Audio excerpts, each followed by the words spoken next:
Доброе утро, Stop Game, в эфире Инфакт. С этим State of Play совсем потеряли из виду новость про Tekken, но тут кратенько. Вот в этот раз точно погибший дед Хейхачи возвращается в Tekken 8, чтобы бить лица своим непослушным детишкам. Ранний доступ к персонажу откроется 30 сентября, для этого надо быть подписанным на сезонный пропуск. В розницу притарить усача можно будет 3 октября. Вместе с этим ранним доступом файтинг получит новую сюжетную главу «Незабытые эхо». Может, там нам смогут объяснить, какого черта вообще происходит. Этим же вопросом задаются и многие фанаты, да и просто сочувствующие франшизе Vampire the Masquerade, и в частности никак не способные собраться Bloodlines 2. Спустя несколько переносов и даже одну смену команды разработчиков, Paradox поручила создание сиквела британской команде The Chinese Room, которые ранее сделали Amnesia, Machine for Pigs, недавнюю Still Wakes the Deep или из более ранних Dear Esther. В общем, делают, но в сеть просочился слитый геймплейный фрагмент с прохождением мрачного отеля. Фрагмент можно посмотреть на нашем сайте, здесь показать не могу, но имейте в виду, это какая-то глубокая альфа, которая может и не иметь ничего общего с грядущей когда-то в 2025-м реальностью.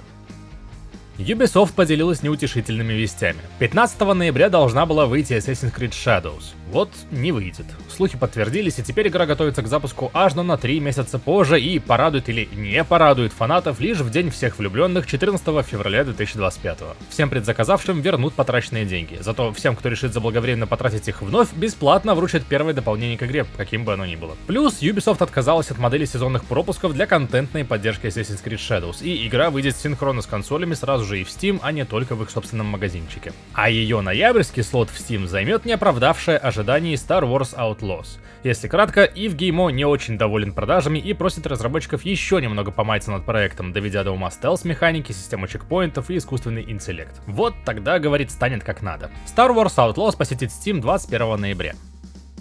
Как это частенько и бывает, вслед за анонсом Ghost of Yotei, развития идей Ghost of Tsushima, посыпались и всякие детальки, рюшечки и подробности о грядущем проекте. Опять же, все интересное сможете прочесть в специальной статье по ссылке в описании, накидая несколько пунктиков вам для затравки. Действие игры развернется спустя 300 лет после первой. Местом действия станет остров Эдзо, где и находится титульная гора Йотей. В главной роли девушка по имени Ацу, хотя разработчики и уточняют, что фокус сместится с конкретного протагониста на так называемого призрака, маску которого носил Идзин в Цусиме. Авторы обещают дать игрокам больше контроля над повествованием, но пока не уточняют, что под этим подразумевается. Говорят о каких-то свежих игровых механиках и дополнительном оружии, и, конечно же, травят про мощь PS5, какие обширные и живописные локации можно будет показать. Релиз ожидается когда-то в 25-м.